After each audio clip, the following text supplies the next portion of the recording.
You're listening to the SSPX podcast, and welcome to episode 25 of the Crisis in the Church series.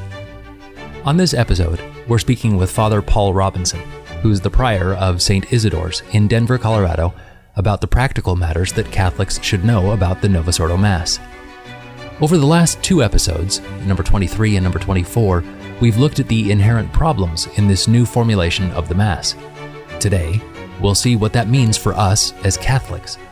Do these problems mean that the new Mass is invalid?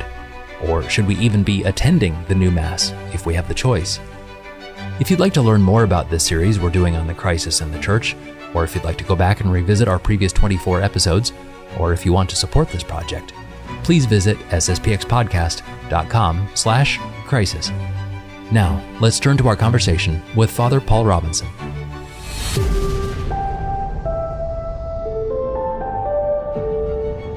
Well, welcome back to the SSPX podcast and the Crisis in the Church series, and welcoming Father Paul Robinson from St. Isidore's Priory in Denver, Colorado. Hello, Father. How are you today? I'm doing fine, Andrew. It's good to be back on. Absolutely. It's great to have you, and we are talking today about the Novus Ordo Mass we were just talking about this a few moments ago, but you mentioned this is more of the practical aspects of it, so we're not really looking at why it's bad, why there's problems with it. We've already seen that with Father Reuter. We've already seen that with Father Franks in the last few episodes. Now we're looking at more, we know it's problematic. How do we as Catholics then approach the new Mass?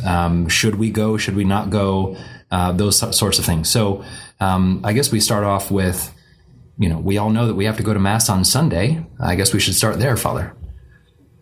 Yes, absolutely. I mean, this is the thing.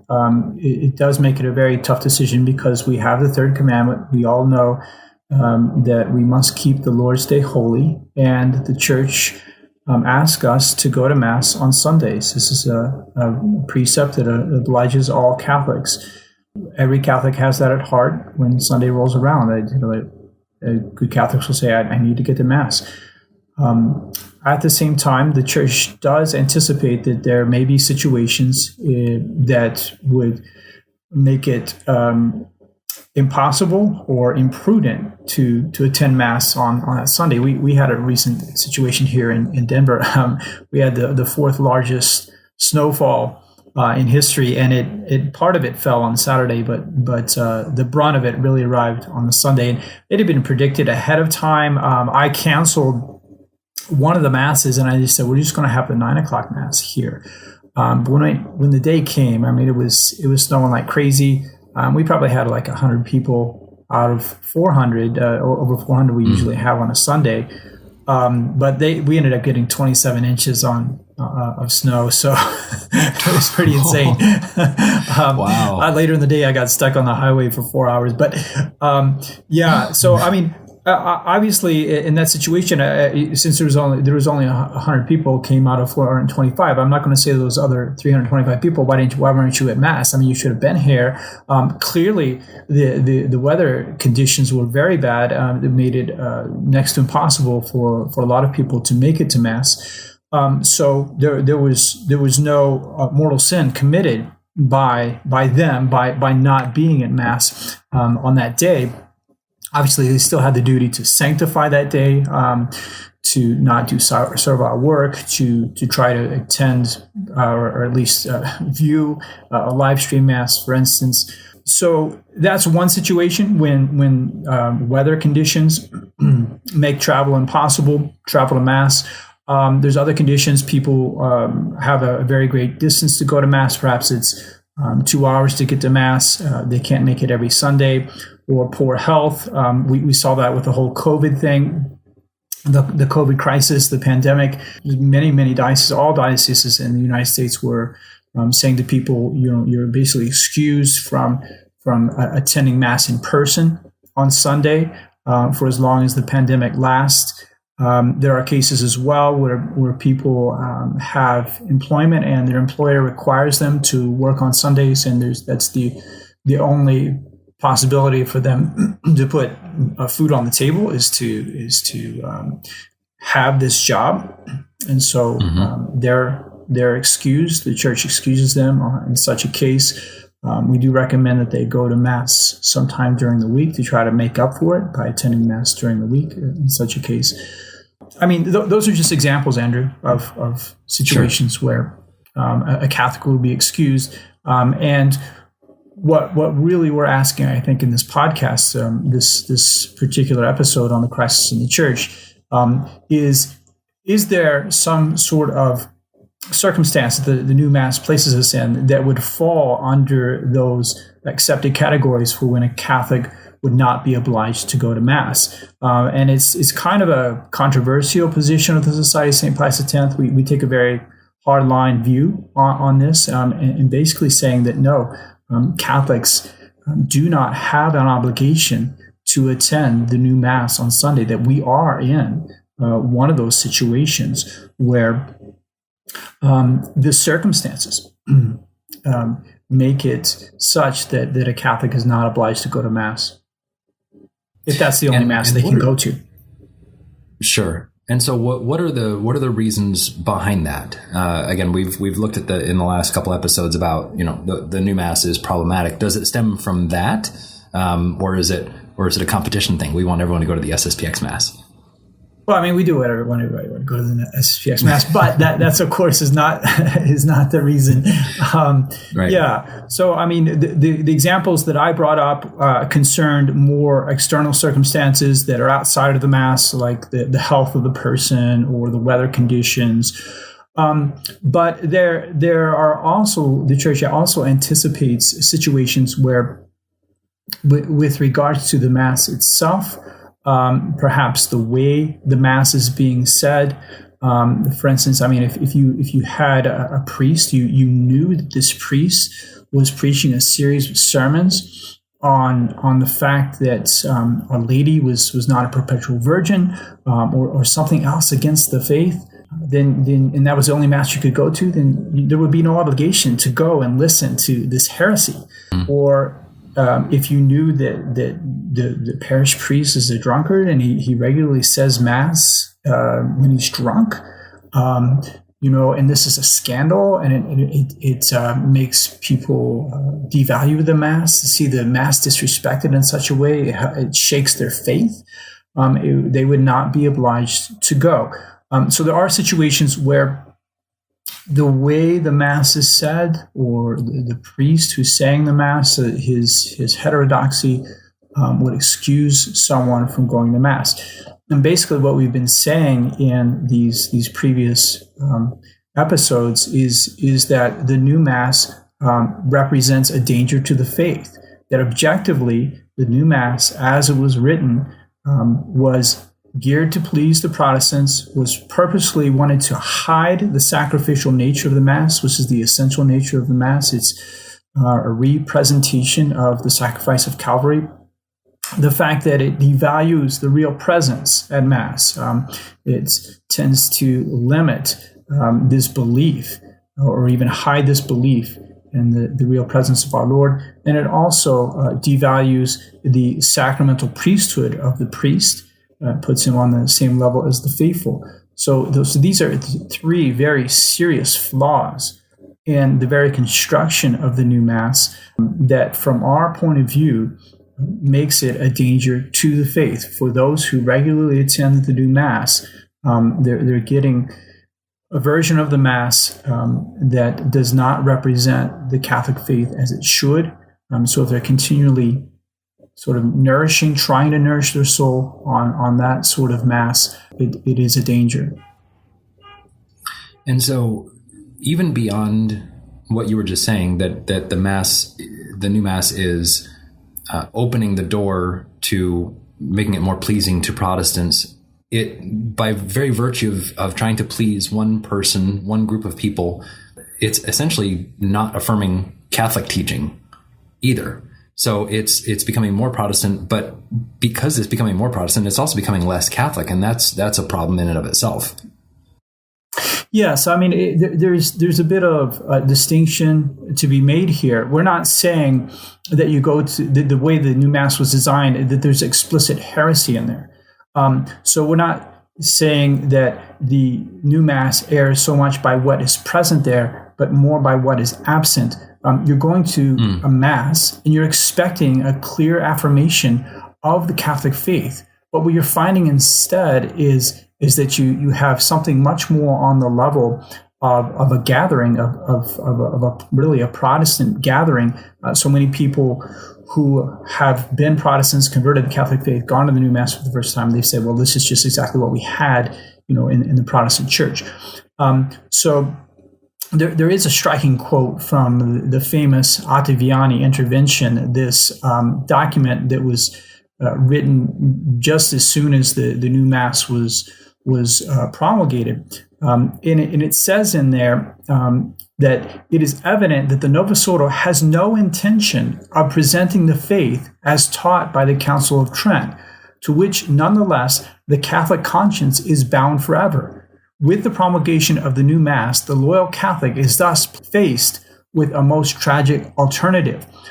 So the Catholic is going to Mass and knowing that the faith that is represented there is not the same faith as they've known their whole life, and they're asking themselves, well, should I even attend this Mass if it doesn't correspond to the faith that I have, the faith that I know? And this is also why Archbishop Lefebvre says that the Novus Ordo Mass, this is a direct quote, he says the Novus Ordo Mass bears within it a poison harmful to the faith. So, just as if you're consuming food that doesn't contain proper nutrition on a regular basis, you eventually get sick and die. So too with the Novus Ordo Mass, because it's no longer presenting the faith that we must hold. It's not sustaining your faith, and therefore, over time, you do lose the faith. I think we saw that back in the first episode that you did, Andrew, with Father McFarland. Just looking at the stats, right. While we may not attribute it wholly to the new Mass, yet the new Mass was a major shift in Catholic praxis, and it's at the center, really, of the distinction between sort of pre-Vatican II and post-Vatican II, and must surely be accountable for the massive loss of faith and so many people leaving the Church. On that topic, Father, I've often heard many devout, I would say conservative Catholics who attend the Novus Ordo Mass. They don't like the famous clown masses or, rock music masses or anything any more than we do. And so they will go to seek out a Novus Ordo Mass that is said with more devotion, possibly some of it even said in Latin. But it's still the new Mass that was promulgated after the Council. What about that flavor, I guess I would say, of the Novus Ordo Mass? What do you say about that? Is that okay to go to? Yeah, so obviously the new Mass, because of the sort of atmosphere that it breeds, has led to many, many abuses. These clown masses or balloon masses or rock masses or children's masses, Batman masses. It's just the examples are legion. But I think it is important for me to emphasize that really what I'm talking about is something totally global. What I'm saying is that if you take the new Mass as it is, as it came off the press in 1969, and you say it, even if you say it in Latin, it's just still it is problematic. It's problematic in itself, not just in the way that it's said or the particular circumstances of a given church. And that is because it doesn't give the proper worship to God that is meant to be given to him. We Catholics are given this mandate by our Lord to renew his sacrifice at the Mass. But what we have is a Mass that's designed to hide the sacrificial nature of the Mass. And purposely, this is the great scandal. You have Catholics getting together and saying, we're going to redo the Mass. We're going to recreate it in the image of modern man, in the image of modern ecumenism, and therefore strip God of his proper rights. God is asking for the specific type of worship, and these churchmen are saying, no, we're not going to give that to you. And that sort of defeats the whole purpose of fulfilling the third commandment. You're supposed to fulfill the third commandment by giving proper worship to God. And then we've got this Mass that they've designed that doesn't give the proper worship to God. And so we would claim that in itself, the new Mass is problematic, and therefore, if you're being asked to go to a Mass that doesn't really give proper worship to God, then it kind of defeats the whole purpose of fulfilling the third commandment, and therefore there's no obligation. Is the new Mass then, Father, is it invalid or is it illicit? And those are two terms. Invalid meaning it's not an actual Mass, or illicit meaning it's legally wrong according to the canon of the Church. Is it either of those things? Yeah, so I mean, I'm definitely not saying that it's definitely not our position as priests of the Society of St. Pius X that the new Mass is invalid. And this is something that confuses people. They're always like, oh, so you're saying the new Mass is invalid. No, I'm not saying that. To have a valid Mass, all that's necessary is that the priest says the words of consecration, and then he has the communion. He receives some of the host and the wine that he has consecrated. So that's all that's necessary for a valid Mass. And you can have valid ceremonies in many different situations that are yet not what we would call illicit. The way that they're done is not correct. So the Mass as a sacrament can be valid, but not licit. It can be done in such a way that it's a valid sacrament, but it is not pleasing to God because of the way that it's done. So, I mean, if someone goes to receive the sacrament of confirmation, the Church says to that person, you must receive the sacrament of confirmation in the state of grace, because this is a sacrament of the living. And they go and perhaps they don't do that. They don't go to confession before they receive the sacrament, and they walk away and they've actually received the sacrament. It was a valid sacrament. But it was not licit. It was not done in the proper way because they had mortal sin on their soul. In fact, it was a sacrilege. It was displeasing to God. So what I'm saying is that it's something equivalent with the new Mass. The consecration, if the priest has the right intention, he says the words, it's a valid consecration. But the way that the Mass is done is not proper. It's hiding the sacrificial nature. It's devaluing the real presence. It's putting the priest on the same level as the faithful, and for those reasons, we would say it's not pleasing to God. So, could we make a comparison, maybe looking back in Scripture, to the sacrifice of Cain and Abel, where one sacrifice was pleasing to God and one wasn't, and both were performed in the same manner, but one was not pleasing to God? Is that kind of a fair comparison? I think it's a great comparison, Andrew. Yeah, I mean, you have two individuals who are both performing a sacrifice. What they were offering was different, but they're both going through the motions of offering sacrifice to God. But the way in which they did it was different, and one was pleasing, one was not pleasing. So, I mean, we could say both were valid sacrifices because both were burned up and given to God. I mean, that's objectively what happened. But only one was pleasing to God. The other was not. So given that the new Mass is objectively, according to the way it's written, like you said, the way it was constructed, and that's a fair word to use because it really was constructed. Absolutely. Therefore, and it's not pleasing to God. Therefore, as a Catholic, if you are aware of this, then you have no obligation to go. Yes. I mean, I would say that even insofar as you are aware that how the new Mass was constructed, the fact that it has this purpose of hiding authentic Catholic teaching, the authentic Catholic Mass, then you would be obliged not to go. I mean, that knowledge carries a responsibility with it.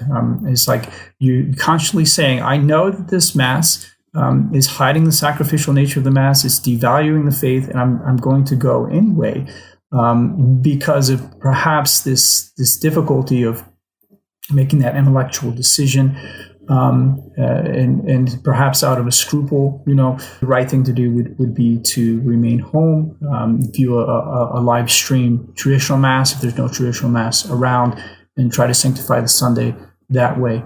But of course, I'm not at all talking about. I'm not saying that everybody who goes to new Mass is committing a sin. I'm not talking about individuals who go to the new Mass. What we're talking about here, Andrew, is just the objective value of the new Mass as it is in itself, and then the consequences for people as far as their obligation to assist at that Mass. There is no obligation.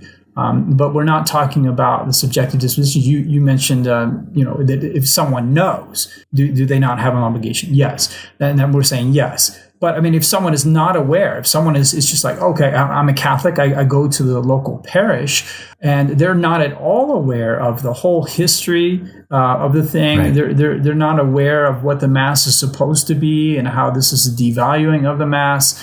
They're not aware of what the proper worship is, and they're going in good faith, then of course it's not sinful for them. And so I'm not saying that everybody who goes to the new Mass is committing a sin. I'm just saying that for those who are aware, they would have an obligation to stay away from something they recognize to be a danger to their faith. It's really interesting you say that, Father.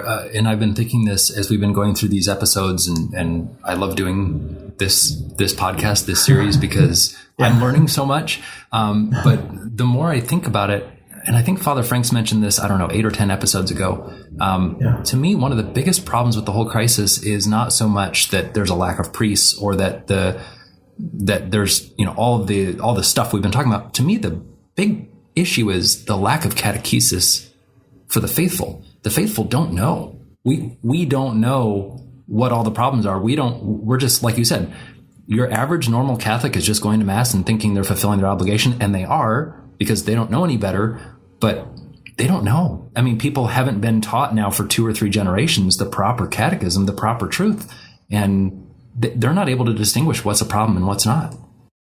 Yes, I think that goes back to what we were saying, that when you hide the faith, when you don't teach the faith, when you purposely refuse to present the faith as it's meant to be presented, it truly is a danger to the faith. Now, you may recall the videos that Father Stephen McDonald did, and then this is one of the videos I looked up before doing this podcast, where he has a couple videos about attendance at the new Mass. And one of the statistics he gives on there, in reference to the danger that the new Mass is to the faith, that 4 out of 5 cradle Catholics today leave the faith by the time that they turn 23. And so, I mean, this is absolutely shocking. It's just an indication that if these young people are not being presented the authentic faith, the faith of our fathers, then when they grow up and they have to make their own decisions, they're just like, what's the point? What's the point of sticking with this? I don't really see the meaning in this. And I guarantee you that, I mean, while we do have some of our children who, once they graduate, they leave the faith or so on, our rate is so much better than that. I would be surprised if it would be even high as 1 out of 5 or maybe 1 out of 10. I don't know. I haven't gathered those statistics. But our rate of keeping the young people after they graduated from high school is quite good in comparison to the mainstream church. And we know the reason. I mean, it's just because they are taught the faith. And those who are taught the faith, they understand the reason for it, and they want to hold on to that faith for the rest of their life, generally speaking. Well, Father, this has been very interesting, and thank you for putting this all together for us, so that we understand, what are our obligations, because that's many of the questions we get is, all right, I understand all of this, but what does this mean for me? What do I need to do? And it's not a selfish thing. It's we need some guidance here. So this is on a practical level, very, very helpful. Thank you, Father. Yeah. There's just one last thing I might want to bring up because of the fact that this question comes up periodically among traditional Catholics, those who are already attending the traditional Mass on a regular basis. And sometimes they'll say, okay, I've got a family member who died, or I've got a family member who's having a wedding and they're Catholic and they're having a Novus Ordo Mass. And you said it's a danger to the faith and I shouldn't go to the new Mass. And is this one of those cases I shouldn't go? And I always say to people, well, no. I mean, in this situation, you're not going to the Mass to attend the Mass. You're going to fulfill a social obligation. So, by all means, go. But just do not participate. Do not sort of assist at the Mass as you normally would, where you would receive communion, or don't go up and read a lesson, or don't join the choir, don't distribute communion, those sorts of things. So you go for a social reason. You don't see it as I'm going to attend Mass, but I'm going to fulfill a social obligation that I have to my family. That's how you would sort of view that. Okay, that makes sense. Again, another good tip there, because that does come up. But yeah. Yes. Well, Father, thank you so much again for your time, and we'll be talking with you again soon. It looks like it's always a pleasure to have you. Thank you. Yes. Okay. Thank you, Andrew. Thank you for listening to and watching episode 25 of our Crisis in the Church series here on the SSPX podcast. In episode 26, we'll be talking with Father Alexander Wiseman on the thorny question that we still need to answer. Primarily, how can the Catholic Church give us a rite of worship that is problematic? Doesn't this fly in the face of the indefectibility of the Church when Christ said that the gates of hell would not prevail? We'll discuss this question and more on our next episode. If you have a question on the topic of the crisis, please feel free to ask it at sspxpodcast.com/crisis. Please share this episode with someone who you think might enjoy it. And if they don't know what a podcast is, please show them so that they can take advantage of all our episodes. And if you have the ability to set up a monthly recurring donation of $5 or $10 or $20 on sspxpodcast.com, it would help us immensely to complete this Crisis in the Church project. Until next week, thank you for listening, and God bless you.